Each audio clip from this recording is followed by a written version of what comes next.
Čau! Doma ir paskatīties, cik ātri var uztaisīt programmu, aplikāciju, vai sauc kā gribi.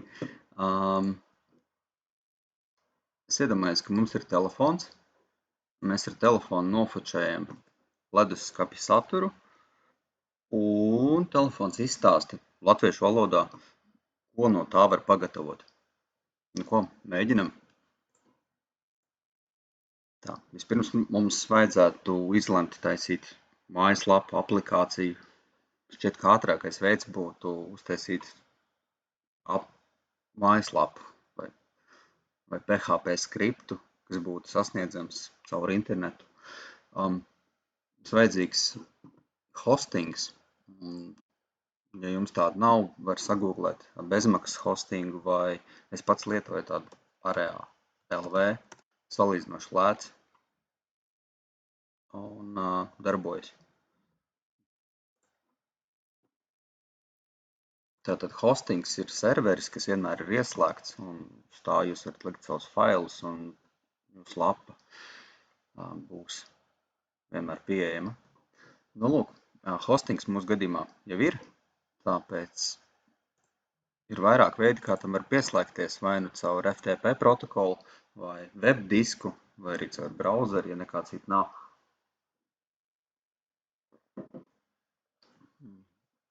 Mums šeit ir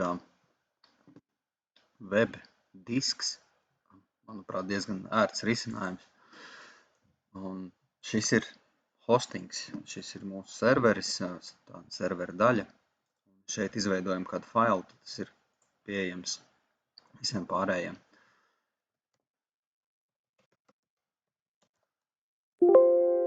Pamēģināsim uztaisīt kādu testu. Šis ir tukšs HTML fails, ierakstīsim hello world. Tas tāds standarta teksts.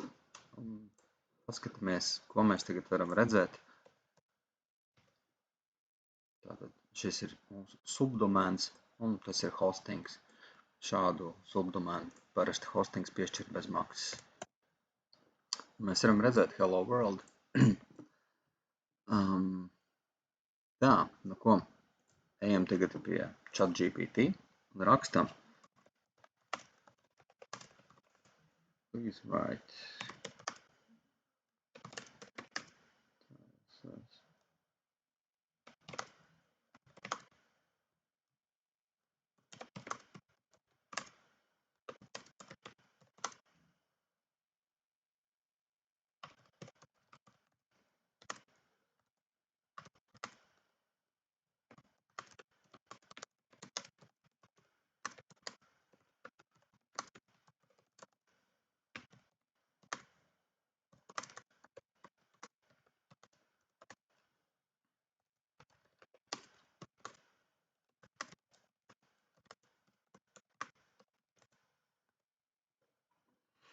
Šeit es palūdzu uzrakstīt frontendu, to, ko lapas apmeklētājs redz. Izmantojam HTML failu ar CSS stylingu. Bet viņš jau te raksta kaut ko par daudz, viņš te raksta skriptu, kas slēgsies tālāk pie tā API endpoint. Ok, nu, pamēģināsim. Nokopējam HTML dokumentu, visu, ko viņš iedod, un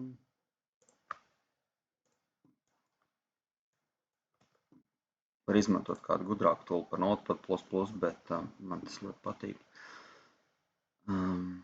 Tā.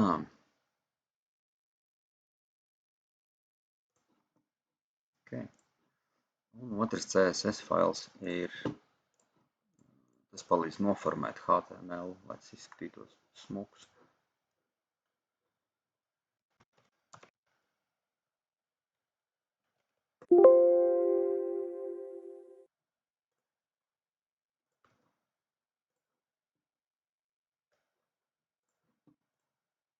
Ok, varam atvērt tepat lokāli, tam vajadzētu darboties tikpat labi.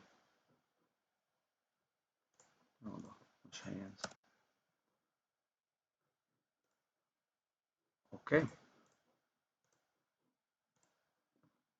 kaut kas darbojās. Nu, vai vismaz izskatās. Šis, ko esmu atvēris, ir OpenAI Vision API.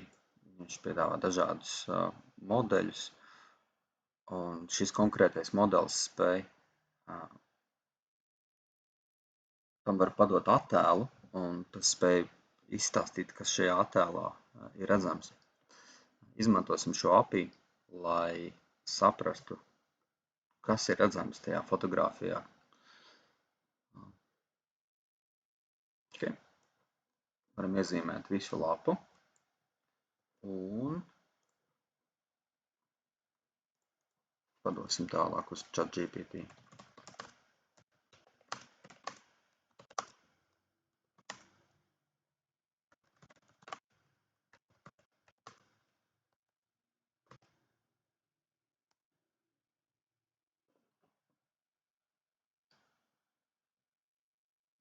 Mēs padavām diezgan daudz teksta, bet tā kā šis ir jaunais 4O vai 4.0, 4O laikam,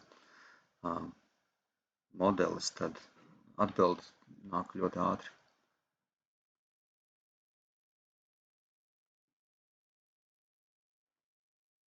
Ok, mums vajadzēs uztaisīt mapīdā uploads, index.php un styles. Re, kur ir mūsu index.php. Skaisti. Kopējam.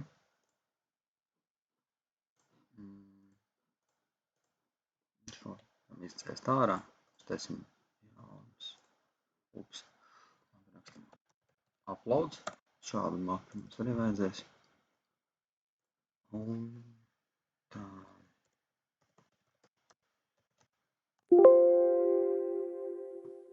Jā.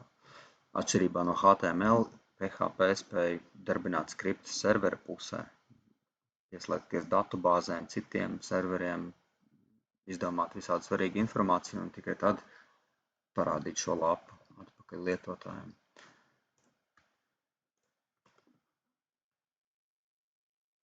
Okay. Iekopējām mūsu index.php, saglabājam, un arī styles CSS tika atsūtīts no jauna. Kur varbūt tur kaut kas ir pamainījies, nokopēsim.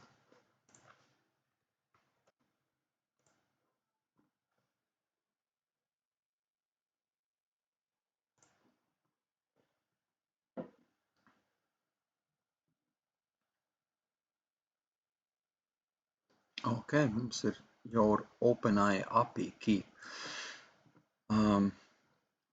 Tur mēs tādu varam dabūt. Ejam uz platformu OpenAI.com. Šeit piereģistrējamies un šeit pie API keyiem varam izveidot create new secret key. Tur ir divu veidu atslēgas. Viens ir priekš atsevišķiem lietotājiem, kas ir depreciated. Un otrs variants ir izveidot API key priekš organizācijas, kas ir tas jaunais, vēlamais veids. Bet mūsu testā galvenais, lai strādā.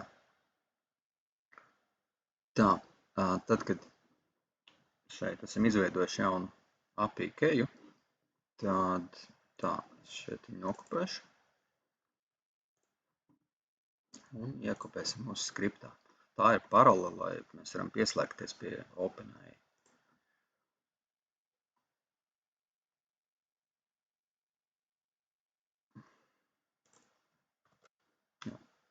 Šis ir tas OpenAI API calls, ja tas, ko mēs sūtam uz OpenAI. Un tiks padots šis te fotoattēls iekodēts base64 formātā, burtciparu formātā. Un šeit ir arī uzrakstīts, ka maksimālie tokeni, ko mēs, cik daudz OpenAI drīkst domāt, lai atrisinātu šo jautājumu. Šeit ir uzrakstīts 300 tokeni, kas varētu būt pa maz. Uzliksim 3000, jo šis ir diezgan intensīvs darbs.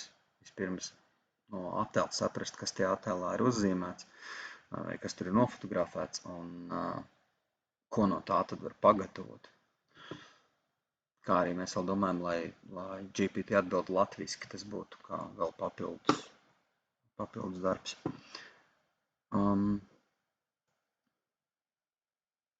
Jā, ok, sākumā pamēģināsim varbūt what's in this image, un lai viņš vienkārši atbild, kas ir redzams šajā attēlā. Tas sākumā jau būs daudz.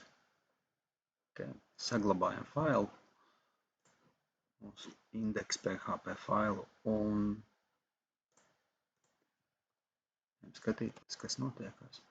Upload your image. Ok. Response from API. Ok. Tā arī rakstam.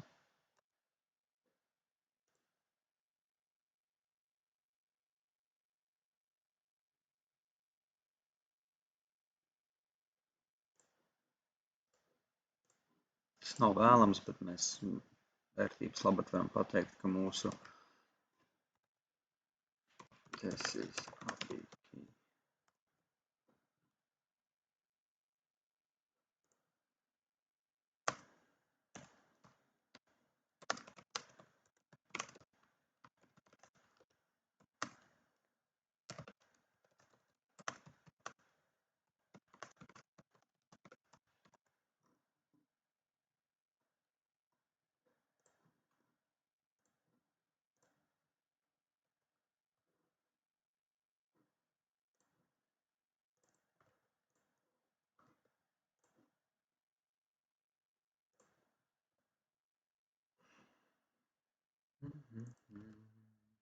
Modelis ir GPT-4o. Tas ir tas, ko mums vajag. Tā. Ok.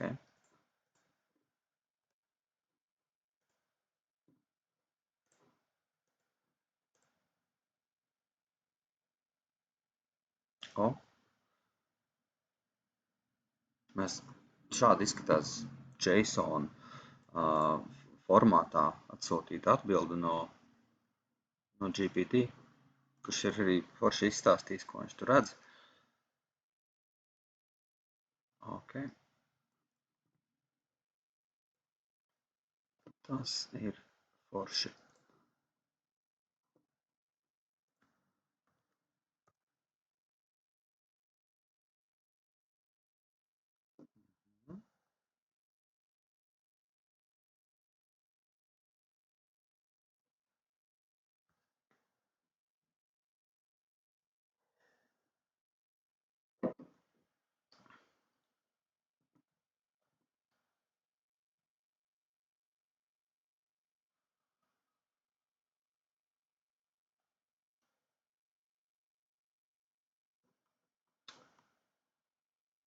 Super.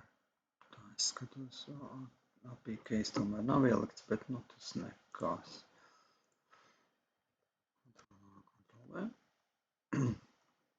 Ieliekam 3000 un ieliekam mūsu keju. Saglabājam. Pamēģinām.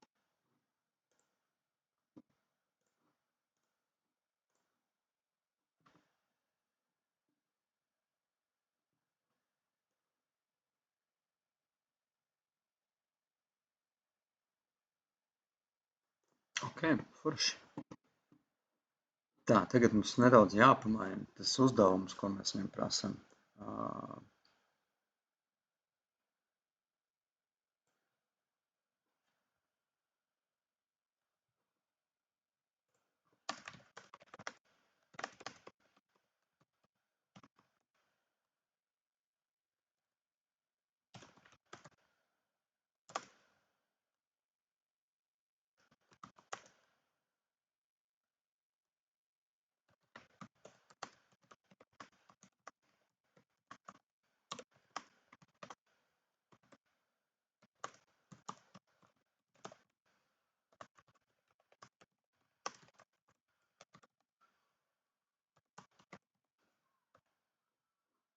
Jā, un šeit es uzrakstīju, kas ir šajā attēlā. Ja tas ir leduskapis, refriģerātors, es neesmu droši, ka es māku rakstīt šo refriģerētāju. Nē.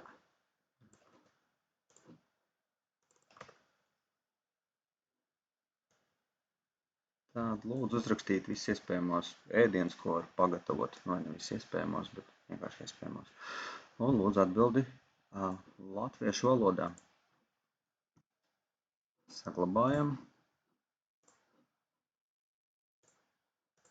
Un pārlādējam ar Ctrl+Shift+R.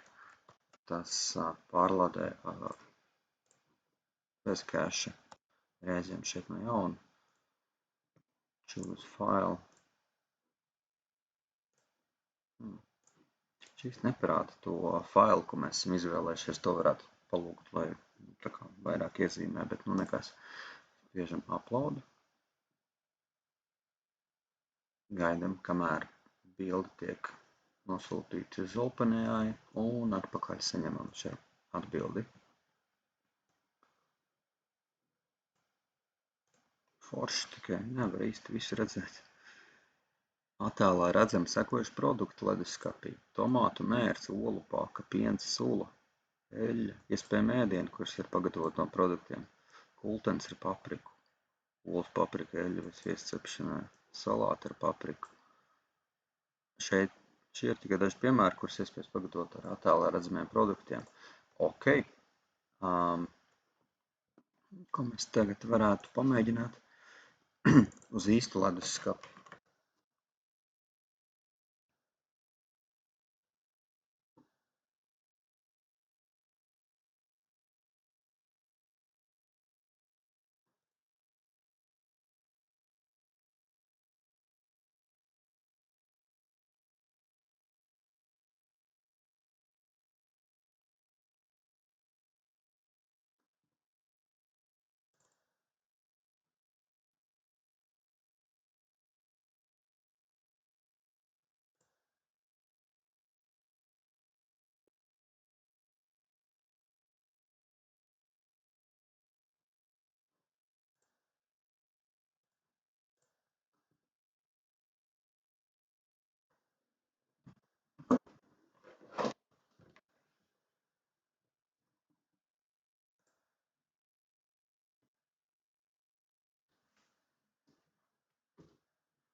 Ok, bija līdz leduskapim nofočēt, un te mēs varam redzēt, ka leduskapī ir gurķis, vistas olas, sviests, jogurts ar Y. Nu, ok.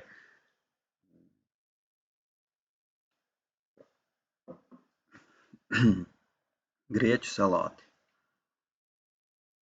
tomāti, gurķis, olīvas. Un tā kaut kā mūsu web aplikācija ir lietojama.